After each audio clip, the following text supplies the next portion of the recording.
So, hello everybody, welcome to What's Brewing with Armed Gamer. I'm Stephen Crane with Armed Gamer. With me tonight is Jeff Ford, who finally got a webcam. Say hi, Jeff. Hello. Or, just be lame and nod.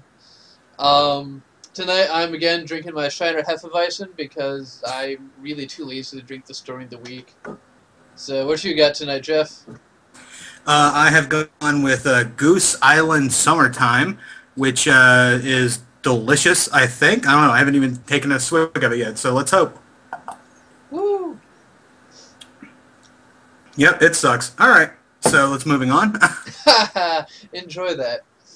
Yeah. Now, looking back at the video, I can't lie. I've kind of noticed that whenever I drink like legit out of the side of my mouth in the most Oh, yeah. awkward way. I do not understand why. I cannot drink straight on.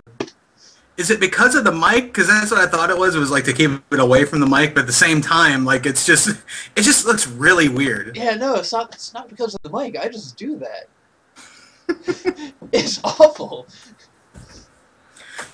Yep, and there it goes again. All right, Yeah, so first that's topic. what we want to talk about. All right, first topic for tonight. Let's talk about what's going on with Activision versus Infinity Ward and its developers and all that.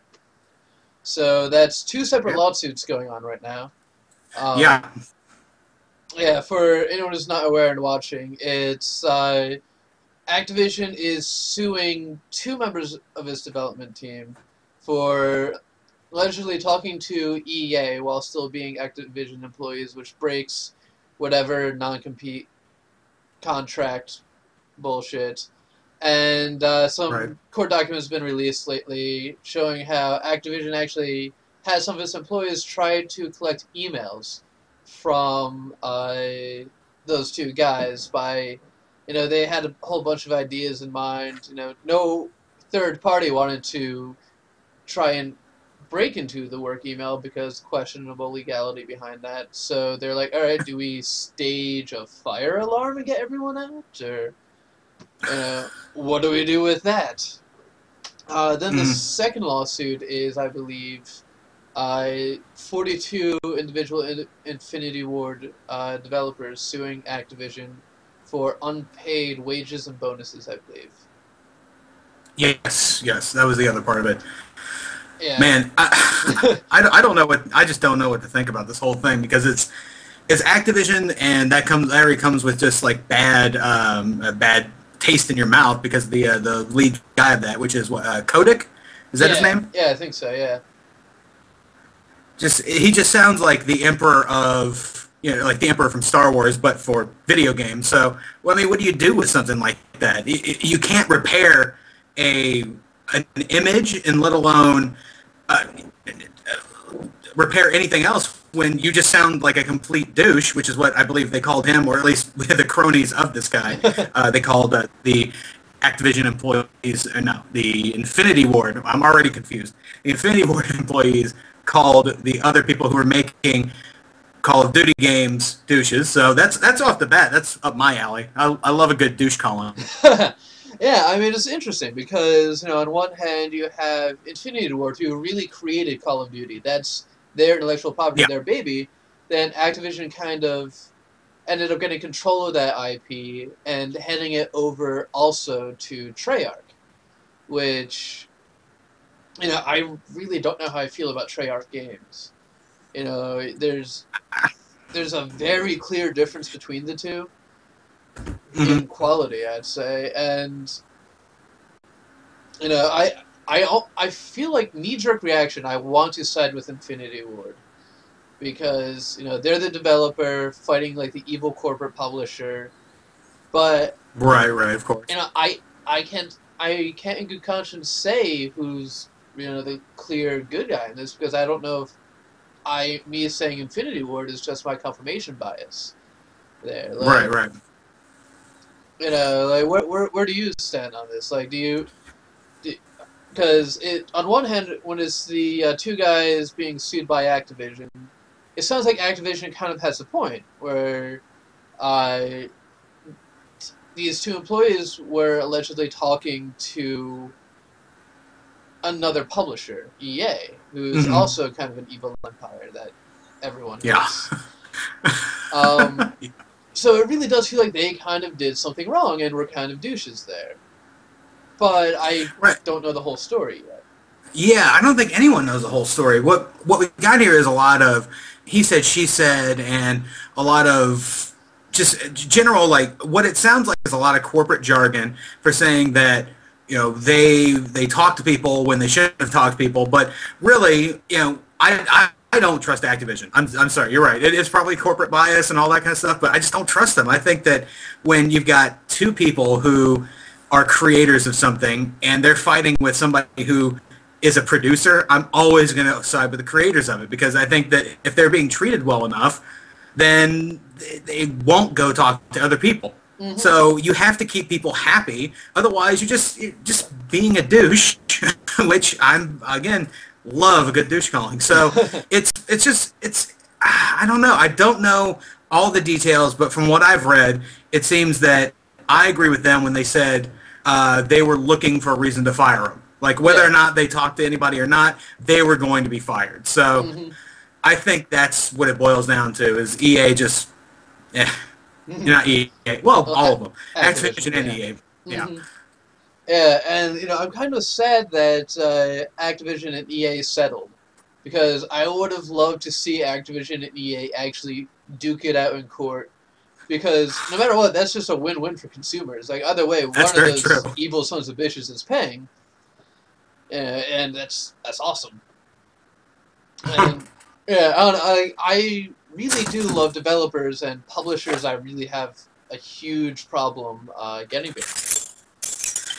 Yeah, I mean, when all you do is dole out money and you tell people, like, oh, and consumers aren't going to like that, that you are almost useless, just completely, Mm-hmm. because I don't think that you know what your core audience wants, really, beyond what they already buy. You can run test market after test market after test market. Doesn't mean that a game that's not, like Call of Duty, for example, they didn't even want the second one to be in World War II, but they went, nah, no, no, no, no. You don't change the formula. After you do one, you do the exact same game. Yeah. And that's boring. It's bullshit. So when they came out, I think they did a third one too. Third one was World War II, right? Yeah, Call of Duty 3 was World War II. That was Treyarch's first game. Okay.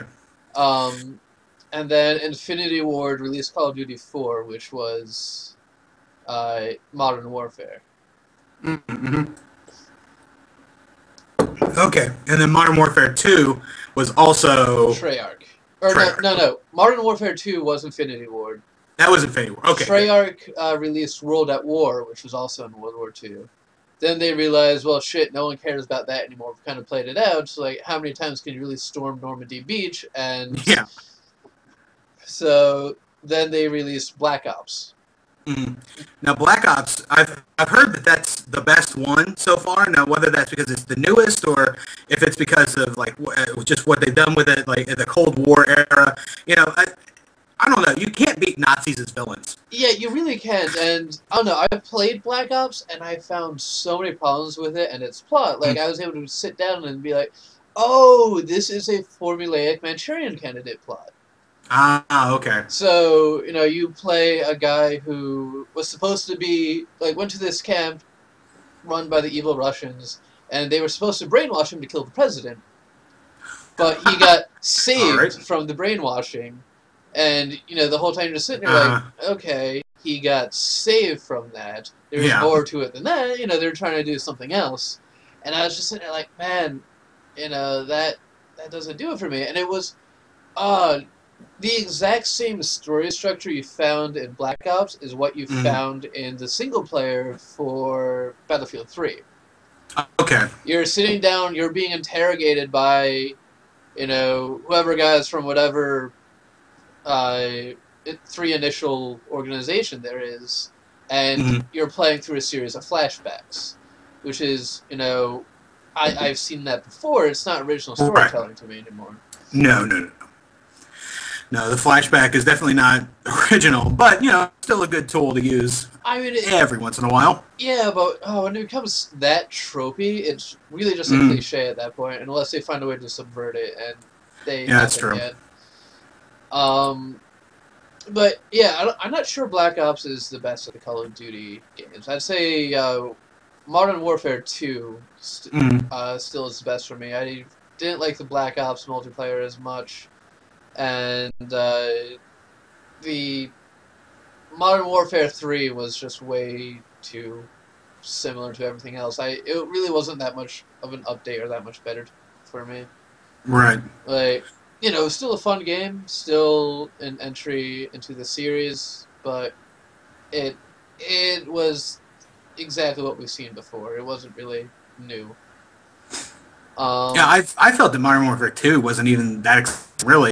Uh, the story mode, I always talk about story mode when it comes to that kind of stuff because multiplayer is multiplayer. You keep that separate, have fun with it.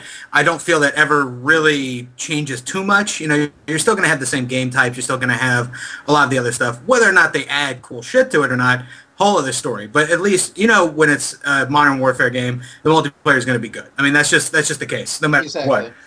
So you got to judge it on the story, and Modern Warfare 2 story was compared to Modern Warfare 1 was just so it was Yeah, so basic and just it wasn't bad, but it also was not that good either. They're just bringing back characters from the first one that while good were like to bring them back is just basically to say, hey, remember this guy? Just it's more of yeah. nostalgia than actual good storytelling.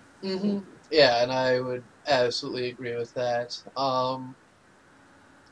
So yeah, another interesting case going on, and I don't know if I sent you the info for this yet. Um, and I mentioned this last week, but I want to get your opinion on this. Okay. Uh, I got some more details on Paul Christophero's case against Avenger Controller. Okay. Yeah. Yeah. Did you happen to read any of the court documents that were released? I have not read any of the court documents, but I hear it's not as cut and dry as we previously assumed it was. Exactly. Yeah. So, what it sounds like is Paul Cristoforo is suing Venture Controller for unpaid wages and commission, also damages for lying to the public. Um, Okay. Wow. All right. yeah. So the unpaid commission was at his time of leaving, I think, around $9,000 for what he had sold already, because he was originally Mm. hired as a salesman to the company. He Right. was originally hired to bring in sales, and he'd get a commission from that. He apparently was not originally supposed to be um, a customer service guy. That was apparently something thrust upon him during crunch time, and according to the documents, despite his initial objections, he went along with it, which I think still makes him culpable for being a douchebag. Yes. Absolutely. Nothing is going to take away the fact that he was a complete tool to that guy. Oh yeah. Or Um, in general. yeah. So, but then he started releasing some emails and some text messages in this court document where it was the guy from Adventure Controller just being like, "Look, stick around. We will change your name. Paul is dead to us, right, Oh, that's Tom?" right. So they Yeah. started, Yeah. Yeah. and just general stuff like that. Like, look, don't leave. Blah blah blah blah blah. Like, Mm-hmm. and generally, I don't know, almost litigious sounding text messages and emails as well. When they were trying to say, no, don't take everything you have, stay with us. Like, because it sounded like he was saying he wanted to quit because they were threw him under the bus. There is what he was saying. Mm-hmm. Um, Now, the lawsuit says that after the initial commission, he's owed a total of $35,000 for sales that came in because of his work after he left. Mm-hmm. Right. Also, they're claiming $35,000 for damages because the new guy they hired on did a quick AMA on Reddit, which was damage control. Where they're like, "Hey, look, that wasn't a Avenger controller. That was this lone douchebag." And the guy was saying that Paulo Cristofero was holding accounts hostage of theirs, like email and web domain accounts hostage, which, according to Paulo Cristofero, is completely untrue. Now, here's the interesting thing. Okay. Do we trust the emails that are in the court document when there's also the allegation that he was holding them hostage at the time? And we've seen before Mm-hmm. through Kotaku's posts on this that Paul Cristoforo was imitating the guys from Avenger Controller at the time. Okay. So there is proof that he had access to them and was using them pretending to be someone else. Now, do we believe that text messages and emails? Well, text messages I think are going to be pretty hard to fake, but do we trust the emails that are going to be in the court documents? I mean, you got to say no, right? I mean, the emails, if he's had access to them, has been alleged as impersonating other people before. I mean, I got to say, there's a big chance that he could have done that himself. So you can't throw them out, but you got to look at them very heavily and know what the situation was in which they were sent, which is almost impossible to find. So I guess you do have to throw them out. I mean, there's just no way to. If he's been holding stuff hostage, you can't verify it. Yeah, I mean, I think the only option really would be to check if there's a way you can check the IP address on the emails from where they were sent. That might be, I think, the only way to really prove. I just don't know if you can do that months and months and months after the fact. Like, I don't know exactly how that works. So yeah, there's that, and then somehow like Paul Cristoforo got a hold of like the articles I've written in the past. Is like, those articles are great. You're now one of 2 people I will send this sort of information to.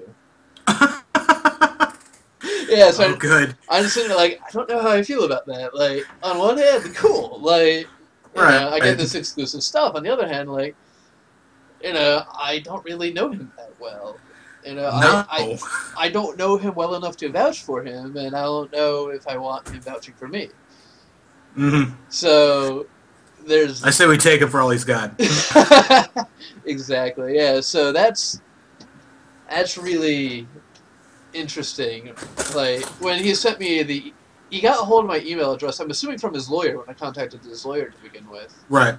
So yeah, that whole thing is just like weird right now. But no new information I've gotten so far. I've tried to get in touch with the Avenger Controller to hear their side of the story, but so far nothing. Like, those guys they hide their email address as well. I mean, if they want to contact you, I guess they'll find you in this situation. I don't know. The best thing I did was contact their customer support, being like, "Hey, here's what I'm doing," and they've been non-responsive. So, what can you do? Yeah.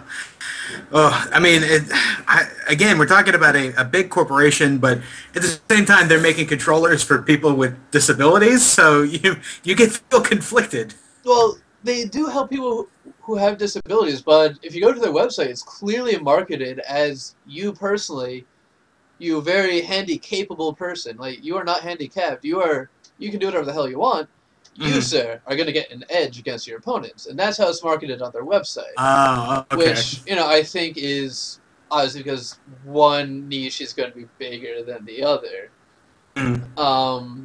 So there's that question in there. Like, how, like, was this originally designed to get an edge or designed for handicapped people? Yeah, that's probably true. There probably was like that. Like, wait a minute, we could do it this way. Yeah, we can market it so we don't look, like assholes. Yeah, exactly. So, all right. Now, another interesting thing to come out this week was Studio 38. The developers of Kingdoms of Amalur, in order to make their game, got a $75 million loan from the state of Rhode Island. And now they can't pay it back because... Yeah.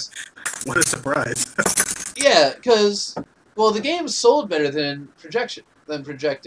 Sure. It sold 400,000 units in the U.S. alone, 1.2 million units worldwide. However, it needed to sell, I think, at least 3 or 4 million units in order for them to be able to pay that back. Now, here's the thing. The governor, is one who's like, no, I'm not giving you any more money. But they're like, look, if you give us some more money, we can definitely do something with the IP to pay you back. Because 400,000 units domestic is really good for... It really is, yeah. For an initial IP. Like, Call of Duty sells 3 million units opening day, but 400,000 units for a brand new IP that had R.A. Salvatore writing for it, Mhm. and all this really cool stuff. That's actually good. That's good signs that there's strength behind the brand, strength behind the IP. That if they were to make a sequel, if they were to do something else with that same engine, Mhm. they could probably sell a bit more and can kind of continue to strengthen that IP as they go along and become profitable. And I think Rhode Island's governor is like, look, I'm not going to give you any taxpayer money for this. Like, you repay this stuff because this is the taxpayers. Yeah. So, you know, again, this is a really interesting case where, like, who's going to be in the right here? Like, Yeah. There's a couple of things here that I think we need to discuss when it just comes to that game alone. Like let's leave out the tax question and whether or not they're going to repay the money. Let's just take the game as a whole, right? You're right. It does show that there's a lot of really good ideas behind this game. A lot of really good people were making it, but ultimately the reason that it's not going to reach its mark is because it's so generic in yeah, a lot of its times and just from the demo alone, like you can just tell that it's a first time game. Like there may be people who are, behind it that have made games before, hmm but they didn't know how to make like a role playing game without it looking too much like either Knights of the Republic or Mass Effect or any other number of games. So I think it was doomed from the start to begin with. But I don't know. Like, there was issues with the controls. Like there's a beautiful world. I think it was on Zero Punctuality. He said that the world looked kind of drab and terrible until he panned the camera up and realized, oh, there's all this stuff out here. But because the camera's up here looking down at your character, you don't see any of that. You're just looking at floors the yeah, entire game. hmm And the conversation system took up like 3/4 of the screen whenever you were on it, so you saw like faces, and that's just boring. I would prefer a Mass Effect kind of system where it's this little bubble at the bottom. Like, here you go. But the game itself, not bad, hmm but in the long run, it's not going to be able to compete with the big two, which is Final Fantasy and Mass Effect at the moment. It's just not going to happen. yeah, and yeah, that's a very good point. Where it's a genre that's at this point dominated. It's very hard to get into. Yeah. I mean, the best thing any company can really do to get into it is hope that Final Fantasy finally caves. Because, Which hopefully, goddamn well, because that 13 and 13-2, oh, yeah, I'm not going to play a demo for 14 hours. I'm sorry. yeah, oh god, 13 I hated. Like, it was way too Hated it. linear, couldn't get into it. I gave it 30 hours, alright? Yeah. I gave it 30 hours before I went, it's not getting better. Like, No. I'm done. I'm wandering around going, all right, if I just level up more and more and more, hopefully I'll get to this point where I can just breeze through the rest of this stuff, get to the story, and then it just never came. It's just, Yeah. we're all monsters in some way. I don't care. I don't care. Just want to go forward. See, and one thing that sucks is I have a really unpopular opinion here where I'm going to say I really enjoyed Final Fantasy 12. I didn't like Final Fantasy 12 either. It was I just I got tired of the Final Fantasy parts of Final Fantasy. I hate all the character design now because they all just look like 12-year-old girls running around, except for the one manly character, which is never your character, by the way. Oh yeah. It's always the Han Solo character that's running around. I just got mad at that. I like 10. I thought that was really good, and everyone 10 hates me for saying Well, that. 10 was actually very good. It was a fantastic Mhm. fantastic game. 10-2 was awful. Oh, absolutely. It should never have been made. No. Like I really want to know what Square Enix thought was like, well shit, everyone loved 10. You know what else they'll love?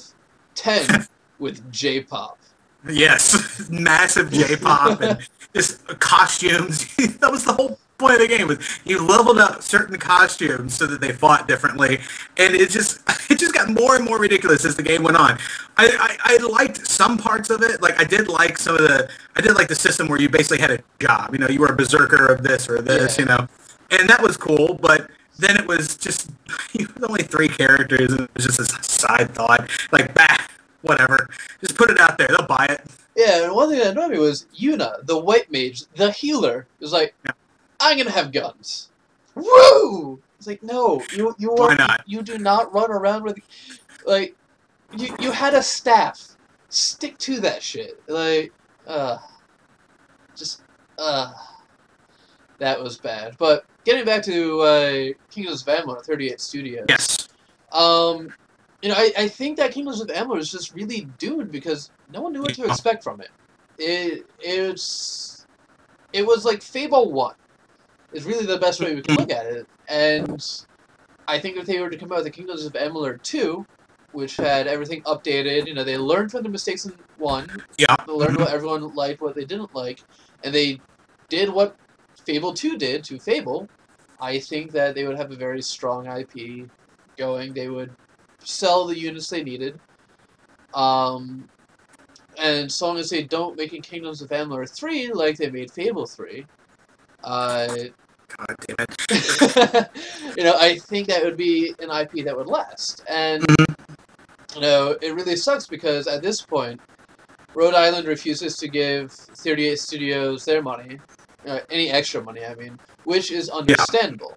38 Studios didn't make it 1 month's payment on time, and didn't pay their employees for this month, and then suddenly said, "Well, fuck it, we're laying everyone off," which is apparently something they couldn't do according to the terms of like Rhode Island's whatever.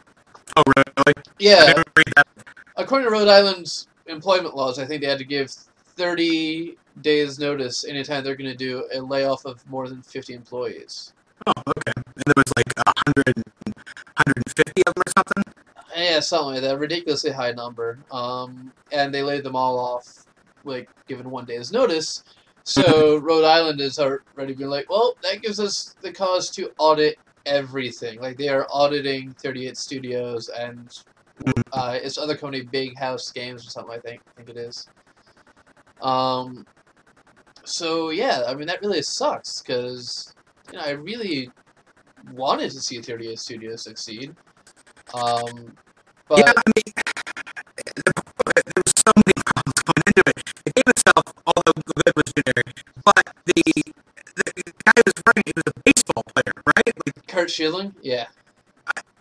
I mean, who thought that was a good idea? Well, I mean, who no thought...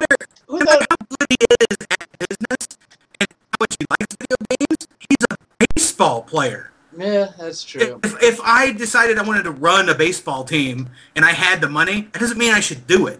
I can buy a baseball team and sit back and go, all right, I now own you, but I'm going to leave the managers and everyone, let them do what they want to do. I know he had advisors, but it was doomed at the beginning. He was not going to succeed, and he's the one giving the speeches to people. He's the one trying to raise the money. Yeah. So I'm sorry. He's just, and it was not going to happen. As good as the game was, and the fact that it did make money, they also fucked up by saying, "Hey, this is a good idea. Let's make an MMO." What?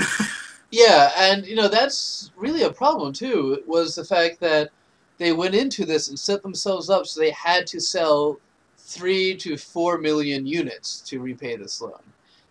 That was a bad idea because that's really hard to do in this industry. That is automatically setting yourself up for failure. If they had somehow come up with, in terms of the loan, where it'd be like, they had to sell a little less or have a little bit more time and options to get more money to, with the understanding that this is new. This is something, this is really the first time we're doing this. Sure, we have R.A. Salvatore on our side and whoever the hell else, like, it's not going to sell 3 to 4 million units. You go into that knowing that you find a loan that will fit that idea. Well, that's a problem too. You keep saying R.A. Salvatore, which I know he's a writer. Does a lot of like Dungeons and Dragons kind of stuff. He's a fantasy writer in his own right. Good guy. No one else knows who he is. Yeah. You put that name on the cover. About 20% of the people who pick up that game at GameStop are going to go, "Oh, R.A. Salvatore, sweet."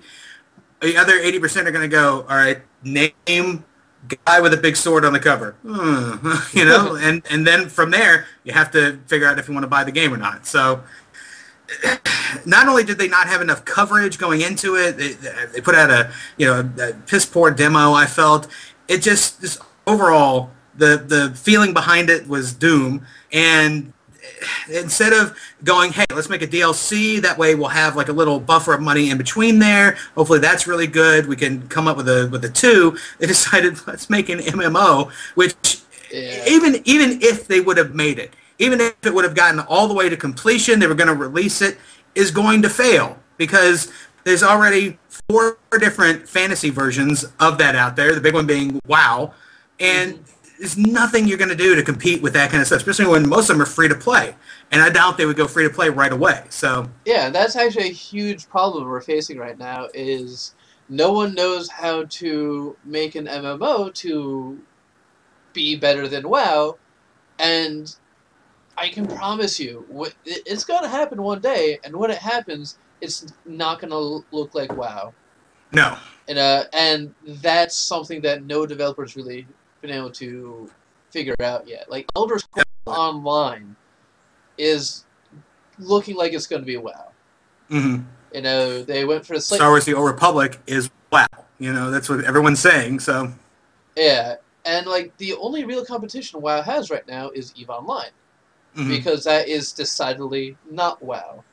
Oh yeah, way different. Yeah, it's like night and day, and that's good. That's what EVE has going for it right now. That's like its strongest thing, and EVE has a hugely strong and devoted fan base. Like, and they know that they focus on the fans. They have Mm-hmm. the CSM, which is like the student council of EVE. It's Why is it when you say that I immediately think of the Simpsons episode where they were all like the United Nations? I just think of Ralph singing Canada's theme. But I mean, that's what it is. It's like a group of players who are the liaisons to CCP. And if anything goes wrong, CCP fucks up, it's these guys who will take CCP to task. And they will, like, there was last summer a big problem where everyone was leaving EVE in droves because CCP had announced all this stuff that no one gave a shit about. And it's like, screw this. yeah, so then CCP paid the plane tickets to fly these guys to Iceland to have to sit down, lay out the grievances, talk about everything, and CCP was like, "All right, you know what, you're right. Here's what we're thinking. Here's what you're thinking."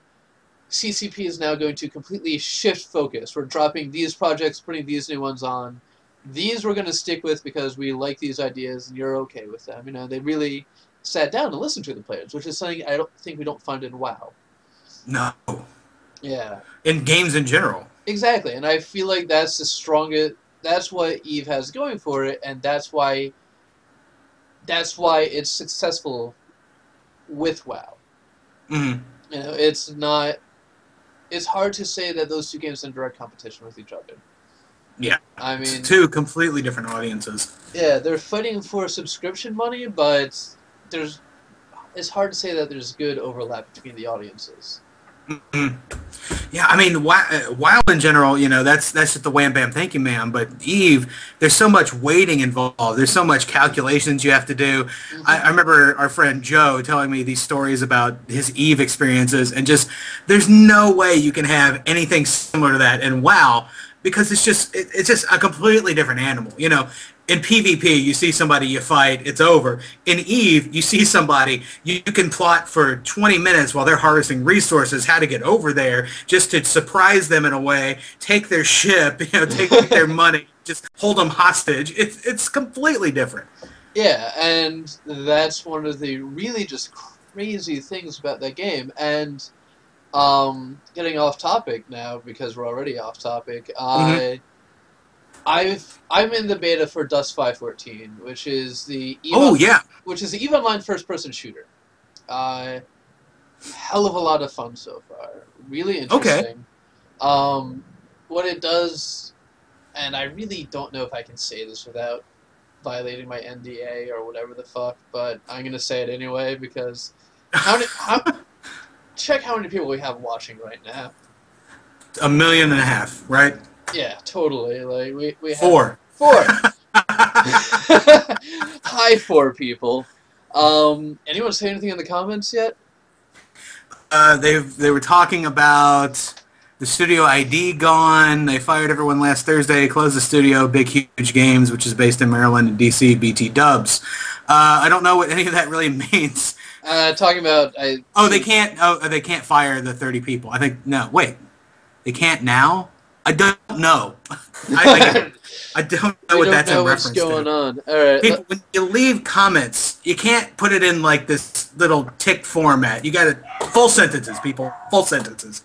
Exactly. All right. One second. Let me post something on Facebook again to see if I can't get more people on. It's hopeless. Don't worry about it. we're just too much charisma for 10 people to handle. It's all right. Exactly. All right. So that was sexy. I know. Ah, God, it just makes me want to rub my nips. So Dust 514, I believe the idea behind it is that you are basically owned by the syndicate, right? Whatever corporation that you are part of in the game, like they can own you. You go down there on planets and you do the missions that aren't done in EVE, basically, right? You do the land combat. Sort of, but they don't necessarily own you because as with EVE Online, you can just be a dick and be like, oh yeah, you paid me to do this, I just wiped out your entire force. Oh, that's pretty nice too. Yeah, so you can really just sit there and be like, I'm going to backstab and double backstab and all sorts of funness. And it takes place at the same time as EVE. So in EVE, you can fly to a planet and bombard the people playing Dust 514. And then they, in turn, can shoot shit back up at you. That is pretty awesome. They demonstrated it, actually, at the most recent EVE Fan Fest. Which, drove the crowd insane. Everyone saw that. It was like, what the fuck? And they don't have that up in the beta yet. That's coming. Jesus, dude. Man, I suck at drinking. You need to get your drinking shoes on because... Man, it sucks. I always have dinner right before this. I'm like, I am stuffed with pizza. You are... It's just silly. You got to get your drinking shoes on, which means you got to take your dinner shoes off. I know. I know, it's awful. But, fuck. You know what's funny is this was supposed to be a 6-pack, but if anyone was watching, they could have seen that it was a 5-pack because my friend snaked one from me last night. What a douche. I bought it. Yeah. Oh, thank you, C-Rod. All right, so Dust 514 looks amazing, and not only that, it's a great step forward to that unexplored area where not only can there be 5 games at once in the same universe, but they can all be different. Yeah. So you can have like a real-time strategy, an MMO, a first-person shooter. You could do a role-playing game. It'd probably be a little boring, though, because you'd just be talking to people. Yeah, well, that's the thing, though. Dust 514 kind of takes the RPG skill mechanics. Oh, okay, cool. It has very similar mechanics to EVE Online, where in EVE you gain skills over time. You get skill points that you're just sitting there applying to individual skills. Mm. And that only works when you're telling it to train specific skills. So if it finishes training the skill and you're not there for it, you just aren't getting any more skills. Dust 514 takes something similar, where over time you're always gaining skill points, but you build up a cache of skill points and then say what skill you want to apply it to. Which is interesting because you also gain skill points for finishing a battle. So for the number of people you kill, did you win the battle, did you lose the battle, you get X number of skill points. And you can then apply it to a list. You can buy the skill books. And what's really interesting is your base equipment is, you have infinite amounts of. You have a base assault rifle that you can use. Right. But if you buy the higher up level, every time you die, you lose one rifle. So you have to just stockpile. Oh, You have to stockpile rifles and keep using those. Which, interesting. yeah. So that means And it's great too because it just means it's out there somewhere. Like you died, so you're basically what, cloned in that game. Yeah, yeah. Okay, so you clone back, and it's still out there. So yeah, you lose it. That's a great mechanic. I never even thought of that before. Yeah, and it's really cool because it incentivizes not dying. Yeah. And like I've been in a battle where all of a sudden half my builds I can't play anymore because I just ran out of guns. So I have to go back to the basic stuff. And like that was, I think, a really fantastic mechanic they threw in because it really adds strategy to an FPS. This isn't a Twitch game anymore. This isn't Counter-Strike. This isn't Call of Duty. It's fascinating. And you can call in vehicle drops. So they will fly in, drop next to you, but you gotta be careful when you do that because if some douchebag's chilling out on the other side with like a heavy machine gun or a rocket launcher, they will blow up the thing carrying your vehicle and destroy both. So you just wasted all that money. Okay, so we've jumped from 4 people up, no, 7, 8. All right, it's fluctuating. This is good. People are coming in, going out. So we've got Sippy Cup. What up? What are you guys talking about? I told everyone we're talking about Dust 514, which is the EVE Online first-person shooter, as you were explaining, and how it works with actual EVE Online, the MMO. But apparently, Prize, I believe that's his name, also asked, "What the fuck is this? Go outside a bit, guys." Dude. I believe no, that's not going to happen anytime soon.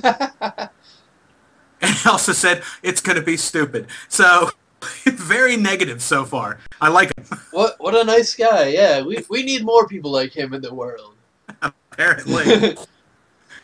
Yeah, that'd be fun actually. It's like every time you turn on a console, what the fuck are you doing? Go outside. Go outside. Okay. I mean, I know the Kinect says that every once. I know the Wii used to say that. Like, you're feeling tired, go outside. How about shut up? Don't tell me what to do. You've been playing this game for 17 hours. How about you step outside? How about fuck off? Yeah. Oh, Wii. You're funny. Oh, yeah, so the Wii U, what do you project is going to happen with that for E3? I mean, hopefully it does well. You know, I love Nintendo. I love all their characters. I'm afraid that basically if you take those away, it would fail completely.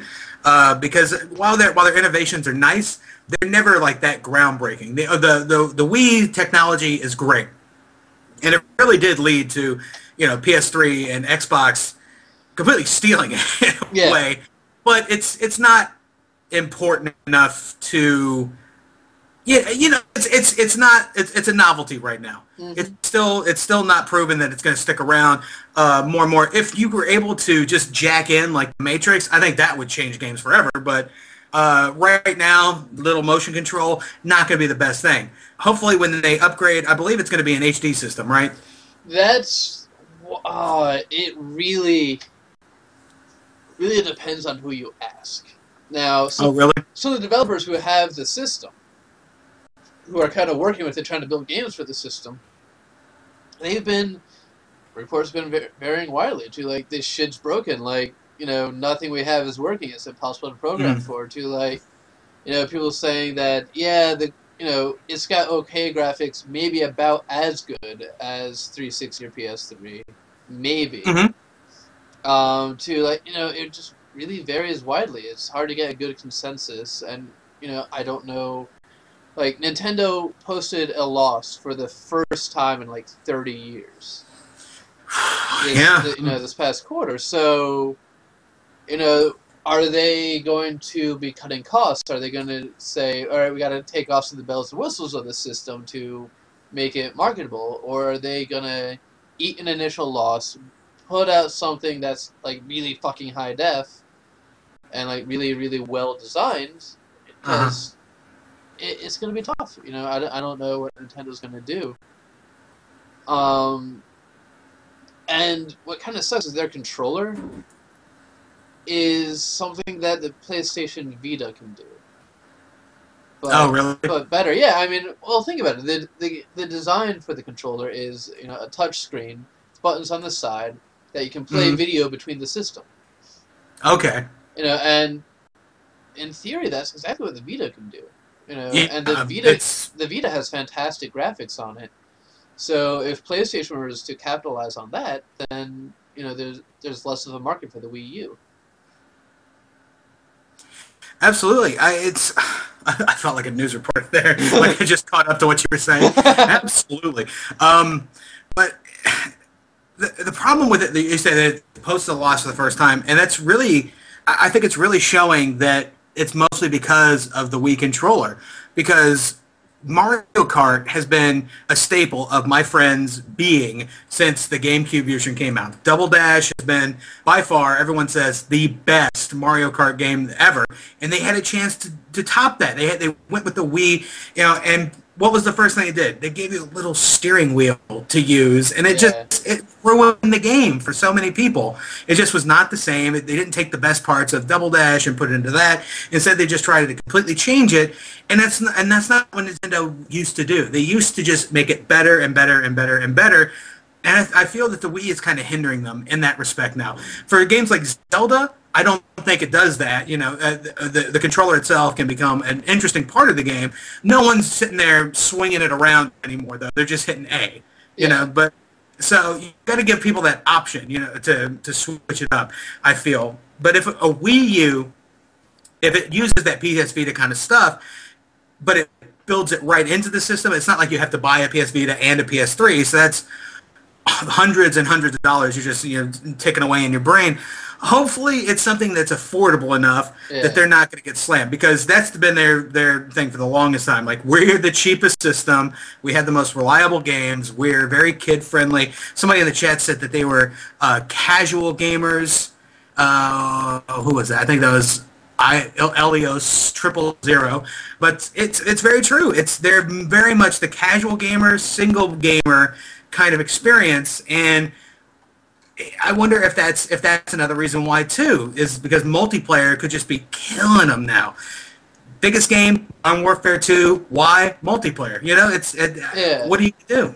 And that's the interesting thing is they're running into the issue now where they went for the casual market, Yeah. and that's good. We bringing casual, going for a casual market isn't bad. It isn't the horrible thing a lot of, us like really intense hardcore players have been saying it is. Like, Hmm. it's not the worst thing. Um, because like gaming shouldn't be that close. Gaming isn't its own little circle thing. Like where Right. it should always be open. But we also need to recognize that casual gamers aren't going to be as dedicated No. as a lot of the players are on the 360 and the PS3. Like a lot of old school hardcore gamers bought the Wii because they knew Mario was going to be there, Metroid Prime was going to be there, Hmm. Legend of Zelda, all those games, and we've bought those games religiously. Those games have sold fantastic for the Wii, but no one buys Cooking Mama. No No. one it only like no real hardcore gamer is going to buy that, and the occasional casual gamer will, sure, but that's not going to it. It's a cool initial market, but not really a dedicated one. It's not casual gamers aren't really the type, and someone please prove me wrong if you can, like, but I really don't feel the casual gamers are the type who are going to be actively sitting down looking like, oh, this game is going to be coming out. I'm going to set aside, all, X money and make sure I get this game release day, because they have other things that they care about, like sports and a social life. Yeah. Um, whereas a lot of us, our social life is sitting down on Xbox Live, chilling out with friends, all that goodness. Well, O'Prize is back, and he or she, I guess, but there are no women on the internet. If they are focusing mainly on casuals, they're really going to fail. With iPods, iPads, and Facebook stealing the social gamers, we won't be able to sell $50 games. I think that's very true. Yeah, you know what? That's absolutely accurate. Like, one journalist, Ben Kuchera, he's running the Penny Arcade Report right now, Mhm. has repeatedly said that the best mobile gaming platform of this year is going to be the iPad 3. Mhm. It's not going to be the 3DS. It's not going to be the Vita. It's going to be the iPad 3 because, Sure, it's always going to be a 3DS. hey, dude, you know what? I actually like the 3DS. I got that recently. I've been enjoying it. That's fine. You got $350 to spend. Yeah, go ahead. Well, yeah, exactly. And the iPad and iPhones and like mobile, smartphone devices and all that are good because they're a mobile device that you want to keep with you for more than just gaming. They're an essential part of life, Mhm. and game developers are going to say, well, if they have this always with them, we want to be a part of that essential part of life, which is something you don't have with home consoles or with other mobile gaming devices. Those are just gaming on the go. It's not going to be an essential part of life. And Absolutely. with the iPad, you can sell games for so cheap. The typical the Yeah. most expensive game you'll find is going to be like $10. And it takes like it. I mean, how much money actually goes into these games? How much profit are they making? They've got to be raking in the dough. Angry Birds. I mean, it's so simple. It Yeah, was a simple catapult game that they were able to, just skin with these little, funny birds. Now they've got T-shirts, the games they themselves, have a fucking uh, board game. board game. You can buy a little game where you can launch birds at sets you make yourself, like physical Angry Yeah, Birds. Like, it's nuts.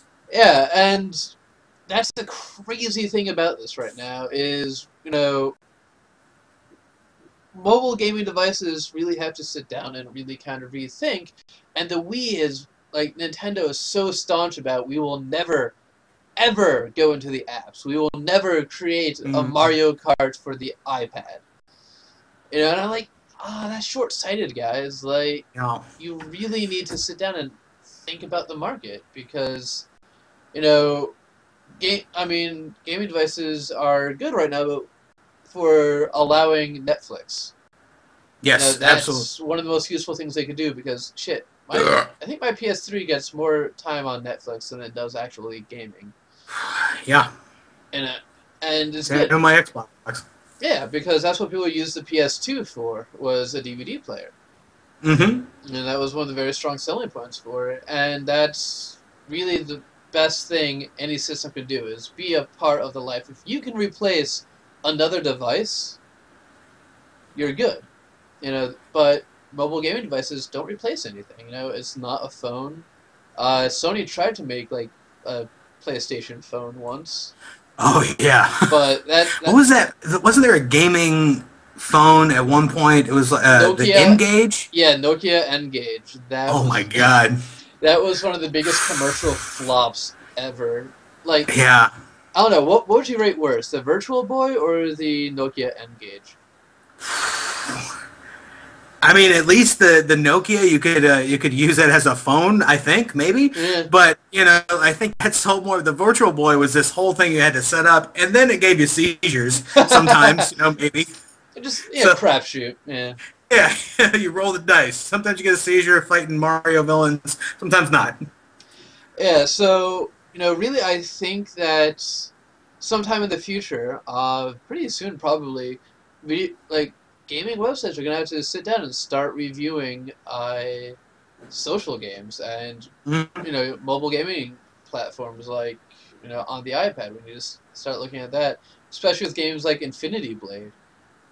Um, Infinity Blade? I haven't heard of that one. as for the iPad, it's actually like a 3D fighting game where you're slashing shit and Oh, okay. No, I did hear about that one. That's right. Okay, just didn't know the name, I guess. yeah, and it's tough because we think of the iPad and mobile gaming right now as social Facebook games of just really Mhm. crap Skinner boxes, and it's hard to take them seriously right now. But we need to kind of get over that bias and start looking at what can they be who's actually trying to make it that, and really sit down and think about what that could be and take it seriously.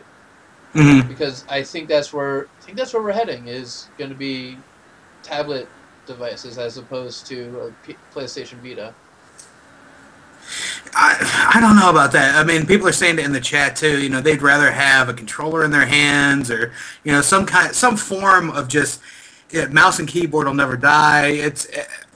It's going to be a rough transition at best. I think you're right. I think eventually it's going to be all tablet based. We're going to be running on data pads like Star Wars Yeah. and stuff like that. I just feel like there's so much that can be done with that platform that really isn't yet, and that's what's going to keep it going. That there's so much stuff that we haven't seen done on that. Mm-hmm. Meanwhile, we feel we've seen everything on gaming consoles. Besides it printing out a 3D model of stuff. Yeah. Until it becomes like this all-encompassing thing that you can just sit in the center of a room and you play around it. That's completely different. But as long as there is a controller, as long as there is a mouse and a keyboard, it's going to have competition. It's going to be a social gaming juggernaut, the iPad and all that kind of stuff. Yeah. But as it sits right now, gaming is going to stay on consoles at least for 5 years, Mm-hmm. and then we'll see where we are after that. But back to the whole, Wii thing, what you're never going to hear is, did you download that new DLC pack for Mario? That's just never going to happen. Yeah. Because what besides maybe like a world or two, sure, but what else can you do with that game? Reskin Mario. Now he looks like a crazy FF7 character. Yeah. It just. Yeah. No, that's very true. What's interesting though is with the 3DS, Nintendo's really kind of been experimenting with that with the Nintendo market.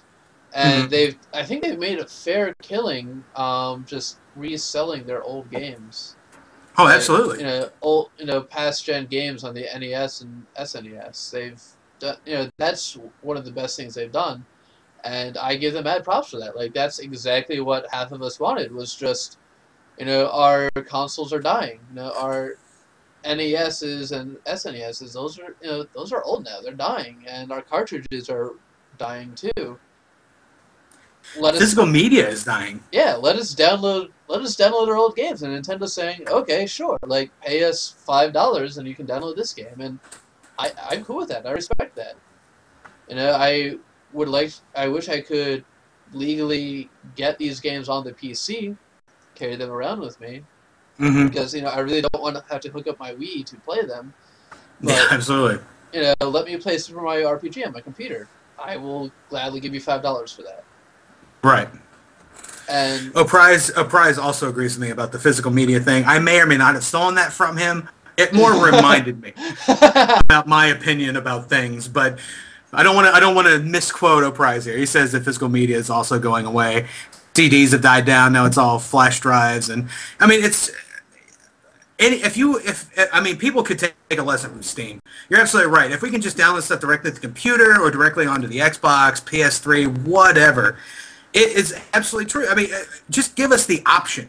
Mm-hmm. It can't cost you that much more money to make something available to download. Exactly, and it almost feels like it'd actually be cheaper because they don't have that physical product to worry about. They don't have to worry about shipping costs. It's cutting out that middleman. I can, if available, I can now download directly from the developer. I don't have to worry about additional retail costs. I don't have to worry about shipping and handling. I can just go, download. And I can do that at Blizzard now. I can download Diablo 3 directly from Blizzard. That's pretty awesome. Yeah, and that's really smart. That's a really good idea. And But that also means that its prices should start coming down too, though. But yeah, they haven't figured that part out yet. They're just like, I can download it for $60 from Blizzard. Where do I sign? Exactly. And the funny thing is, you see that with Steam and good old games, we can get really good deals on just digitally distributed games.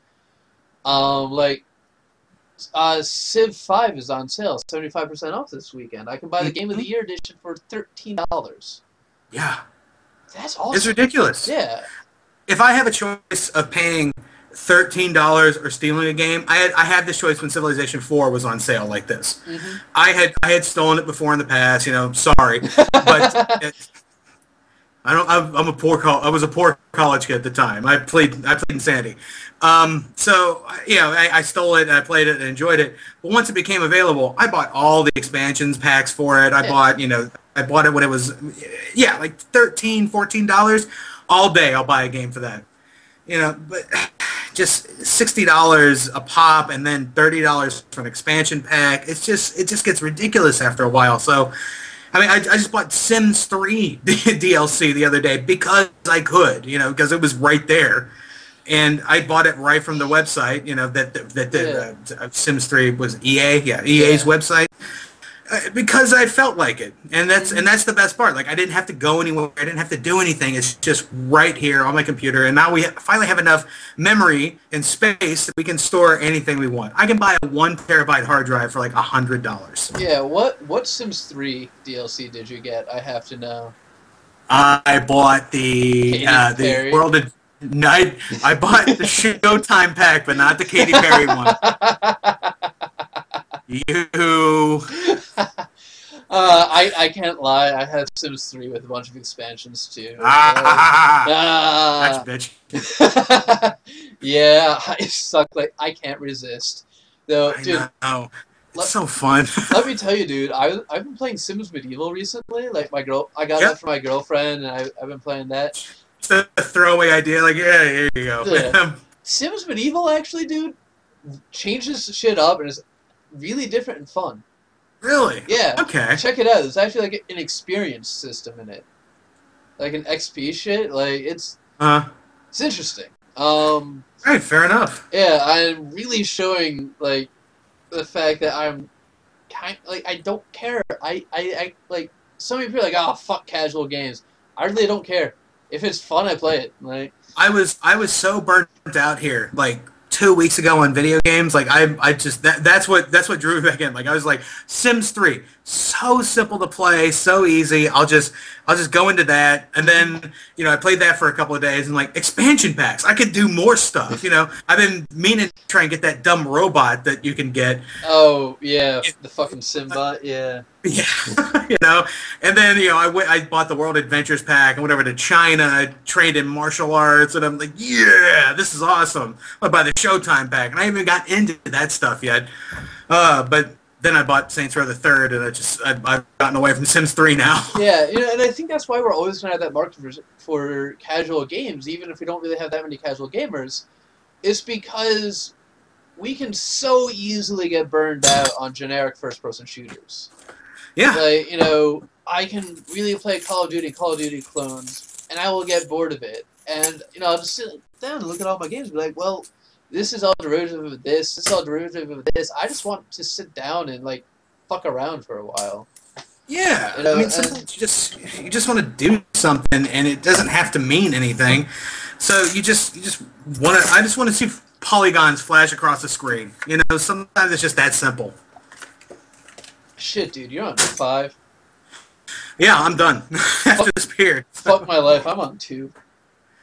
You need to chug a goddamn beer and stop being a bitch. Oh, Just do it. I suck at life. Yeah, you do. I am winning currently. Yes, you are This winning. is a casual game. I win. Precisely. How many people are even watching and like giving a shit about us right now? 10. Holy shit, we are. There's a lot of talking going on too. This is good. We're causing the revolution, man. Yeah. Tell your friends about this. We're going to be here same time next week because fuck everything. Open sourced Rube Sims ? Terrible. Hey man. Halo 4. We see. I got a Halo 4. Just exclamation point in the thing too. I haven't seen too much about Halo 4 actually. Neither have I, but it's not going to be done by Bungie. I mean, how good is it going to be? I don't know. I feel like it stands a chance so long as the people going into it have sufficient enough respect for the original Halos. That's very true. I mean, I did enjoy me some Halo. I loved Halo 2. Halo 3 was, it was good. It was definitely really good. It was Halo 1 and 2, but it didn't really expound too much on it. Right, so it was exciting, but at the same time a little bit of a letdown. And then they did was ODST after that? Yeah, ODST then Reach, I believe. Okay. ODST was fun. I did enjoy ODST, but that was mostly because they just took the Firefly cast and went, go. Exactly. So I love them. So of course I'm gonna like that game. Reach, definitely a lot of fun. They did a lot to multiplayer. Multiplayer is really good on that.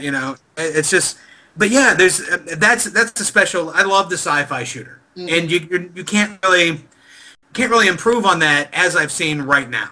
Yeah, Dust. But well, hopefully does. I really am excited about that. I want to see that. It's going to be free. You can download it for free on the PS3. Really? Yeah, they're going to make money entirely through PS3. Yeah, they're going to make money entirely through microtransactions. Okay, so it's like a free-to-play game. That's interesting. Yeah, it's a completely free-to-play game, and you can put money in to get really good stuff that you'd have to grind for a while. Sure. But you can't pay money to increase your skill points. All right, well that's fine then. Yeah, most people aren't, just Uber players by spending $40. That's fine. Exactly. Yeah, and I'm perfectly comfortable with that model. And they have said that you can never pay money for anything that will give you an increase in abilities. Okay. So they're saying money goes entirely towards new skins, or you can buy weapons with them if you don't have the in-game money, but it's never going to be exclusively for stat bonuses, which is cool. God, I really hope that's good. So, all right, I want to talk about something real quick here, and it's about Dungeons and Dragons. Okay. Did you hear? I know it's not video games technically, but 5e. Screw it. I'm gonna talk about it anyway. So the playtest, they're doing a crowdsourcing playtest, much like Pathfinder did recently when they started their stuff. So here was what happened. I think it was the 24th. It was a Thursday. I had the whole day off, so I'm like, all right, I'm going to download it as soon as I wake up. I'm going to check it out. Hopefully me and my friends will be able to play it. Today was when we were supposed to play. We didn't end up playing it, though. But it took until 10 o'clock at night to actually get onto the site itself, which apparently, they just misinterpreted how many people would actually try and download this damn thing. Right. So they just couldn't handle it. And then when you finally get to it, it is such a slap in the face to current D&D players that it completely terrible. Really? I do not. Yeah, they took away skills completely, which is what people. Yeah, it took them away. So what happened was people were complaining about the 4E edition of skills, in which you basically just added a 5 to things. So you're trained or you're untrained in things. So they were basically just taking care of the min-maxing problem that they have. Like if you want to be trained in something, fine, spend a feat on it. You'll get 5 points in it. That you'll be as good as anybody else. Mm-hmm. So they ended up just completely saying, all right, screw it. Now it's just based off of your regular abilities.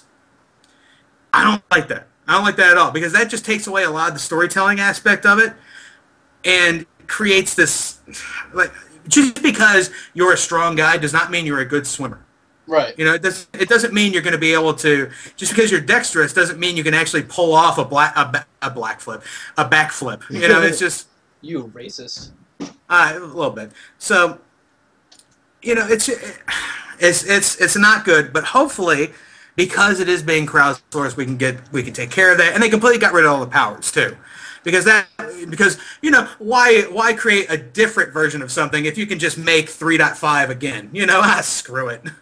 You know what? I like 3.5. It's a good system. 3.5 was good for its time, but really, what they did was, all right, here is a barbarian. Here is the acceptable path you can take to make a barbarian the best it is. Yeah. If you deviate from that course, you're stupid. That's very true. And that's what I liked about 4E, was that you had so many choices. If I want to play a ranger, I can play a ranger who's really good with a bow, or who can fight two-handed, or has a familiar, who's walking around with a dog or something like that. I like that aspect of it. But if that's what they're going to do, that's what they're going to do. Hopefully, they'll change it. But, we'll see as it goes on. I just need to get that rant out of the way. I see that nobody is commenting on it. Well, let me tell you though, what I think Dungeons and Dragons needs to do, just Wizards of the Coast or any fucking tabletop RPG maker needs to do, is create fucking web tools. Like, if they can create something where a dungeon master creates a server, has his own tools, and then I can sign onto that server as a player, create a character, and we're Skyping back and forth over voice chat, showing what we do. I would do that. Like, in an instant, I would pay for that shit. As it is, like, I have to go online, find free tools that aren't as good, kind of mix and match, figure out what the hell I'm doing. But honest to God, if Wizard would just create an online tool where I can voice chat with you, or like Skype chat, like I'm doing right now, and we role play like that, I would be all over that in an instant. Because getting people together is just a hassle these days. Like, it really is. It's rough. Like, I can't do it. But if I can do it over this, like, so much the better. I just had a friend that unfortunately he had to leave the state because he couldn't find any jobs, so he's bumming around now. And he wants to play really bad. And the best we can do right now is use Skype, use the Kinect. We'll point the Kinect like at a table, where all the action is happening, and say, all right, what do you do here? I do this, this, and this. But I mean, they're trying to do that. They have that D&D virtual table that they're trying to work on, but it's been in beta. I think I signed the Insider, which has been about a year and a half. So and it's really like. It's not that good right now, but I swear to God, if they could just create like a really good tool, I would be all over that. And that's one thing, they need to work on. Yeah, Elio says lots of people D&D over Skype. I do too. I play a lot of role-playing games with a couple of friends of mine. One lives in Canada, one lives in California. There's no way I can get into a game with them right now, so I have to do it over Skype. We were using this thing called Game Table, which was this like Java-based program. It's not very good, but it's the best we can do. And if somebody could just create like a generic thing where you can just like skin it in a certain way, it's Star Wars. Skin it a different way, it's D&D. One Ring, Marvel superheroes. Something. Then we could really get into it. But now we're limited by the fact that we just we have to explain ourselves over something where we can't even look at each other half the time because not all of us have webcams. I was the last one to get a webcam. But you suck, jackass. Well, I have one now, obviously. Hello. But it's just it's a great idea, a bad idea, toss up. I don't even know what I'm saying anymore. Let's do something here. All right. I think we should just call it a night. We've been going for I think more than an hour. A little bit more an hour, yep. Yep. So thank you everyone for watching and commenting on the side. Tune in again about this time next week, 9 o'clock next Sunday. For another What's Brewing. My name is Stephen Crane. I'm again writer, editor, community manager for the Armed Gamer. Check me out, armedgamer.com, or on Facebook. Just search Armed Gamer. Really, anything? Just search Armed Gamer. I'm probably there. Google the shit out of it. Do it. Just Google, and then you'll probably find dick pictures. Nice. Yeah. And calling in tonight was Jeff Ford. Yes, I also have a podcast on iTunes, Henchman Radio. I do it with a couple of friends of mine every once in a while. If you would like to check that out, lots of filthy language, lots of awful stuff in general. I don't suggest you check it out, but I do at the same time. It's a give and take. Didn't that used to be Damn It, Phil? It used to be Damn It, Phil. It got changed to Henchman Radio because apparently Damn It is too offensive for the website we're using. So it's called Henchman Radio now. If you try to search Damn It, Phil, it's not going to be there. But Henchman Radio, iTunes, Zune, whatever you want to use. Don't badmouth the Zune. I love it. Check it out if you'd like. Otherwise, toodaloo. All right.